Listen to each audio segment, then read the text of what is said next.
Hello YouTube. I want to tell you something interesting about recent pronouncements from the United States about aliens and the new Pentagon research. Actually, it's not the aliens that they talk about, but unidentified aerial phenomena, if not mistaken. That's okay. In the Soviet Union, many years ago, they didn't want to say UFOs as well. They said anomalous aerial phenomena. No matter what you call it, a spade, it remains a spade. But here is something interesting. The United States decided to start studying UFOs again because unidentified objects interfered with the activities of the US Armed Forces. According to Vladimir Vasiliev, senior researcher at the Institute of the USA in Canada, of the Russian Academy of Sciences, a Russian think tank, and also his colleague, scientific director of the Department of Historic Political Science and the director of the US Research Foundation at the Moscow State University, Yuri Ragulev, who suggested that in this way Americans want to study unexplained phenomena. It is Vladimir Vasiliev that, to me, it's a very interesting character, and we'll get to him. Let's see what Ragulev said also.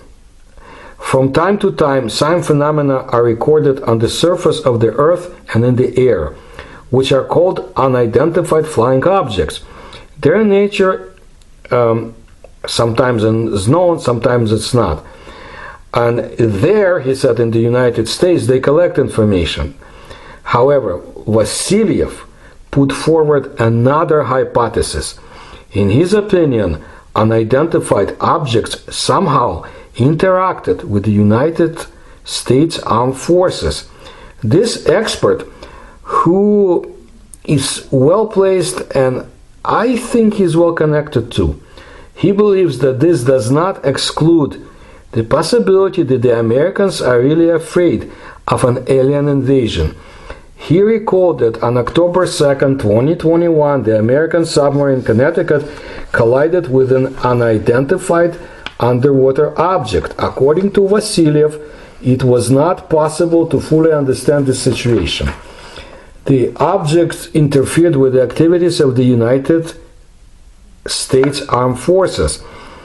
So one might even think that there was a collision with such an object somewhere. That's what the Americanist, or the researcher of the America's, I guess, civilization, that's what he suggested. Well, I suggested the same too, but in my video, but maybe also there's another explanation. But Vasiliev, he's a very curious guy, and sometimes he talks about interesting things. As for that Connecticut incident, well, it was reported that the American Seawolf-class nuclear attack submarine USS Connecticut collided with an unknown object in the South China Sea. The Navy noted that the ship was in a safe and stable condition and the nuclear power plant was not damaged. Later, I think there was an explanation that it collided with an underwater mountain or something. Okay, I've heard many fairy tales before in my life, so when I was young. So this was another one. But Vladimir Vasiliev is a chief researcher at the Institute of the USA in Canada, and he specializes in the analysis of the US budget, decrees and laws adopted in the administration of American presidents, I guess different presidents. He's been around quite some time. Studying these boring documents, he discovered that for more than half a century, the American authorities have been allocating a lot of funds from the state or budget to a national budget to study the issue of extraterrestrial intelligence and threats emanating from it.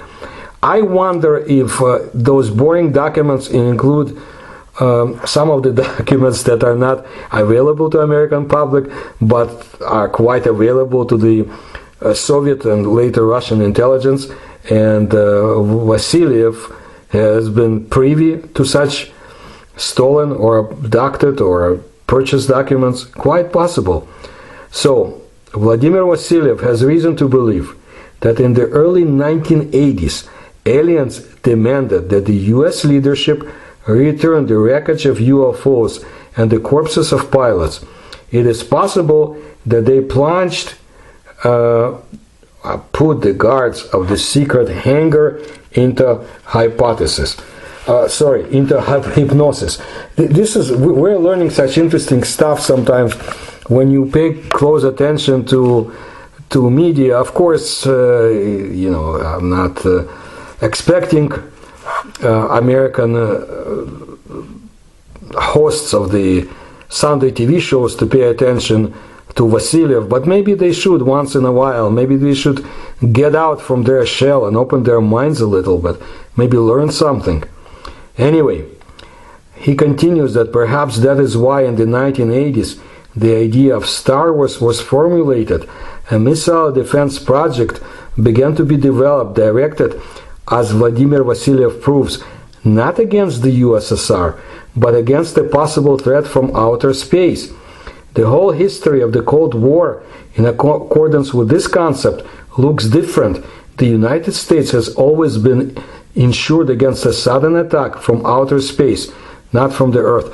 Look, basically I told you the same, and will keep saying the same.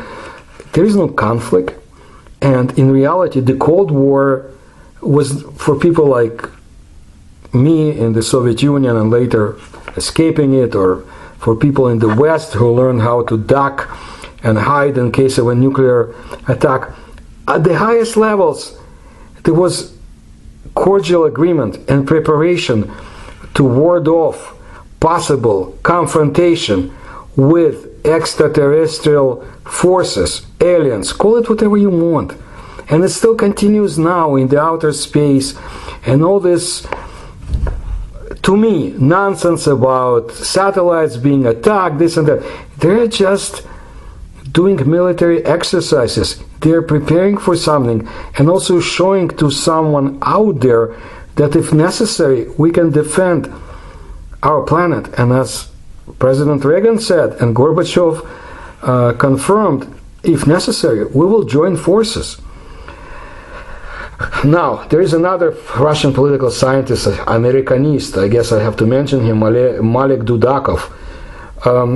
The Pentagon, through the creation of Airborne Object Identification and Management Synchronization Group, AOIMSG, wants to show the world that the topic of UFOs may well be in the military political discourse.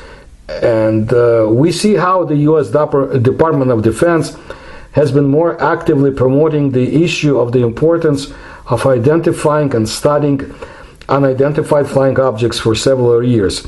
Until about 10 years ago, conversations on this topic were considered to be conspiratorial. It was meant that people who seriously talk about UFOs are a little crazy. Now we see how the Pentagon, intelligence and other agencies are focusing on this and taking concrete steps, according to the Russian analyst. Dudakov recalled that the American media are increasingly publishing materials in which current U.S.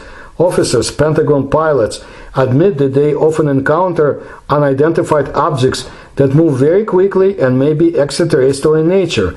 At the same time, analysts agree that the Airborne Object Identification and Management Synchronization Group will be engaged in detecting not only UFOs but also surveillance of developments and the latest models of military equipment of other countries, including Russia and China.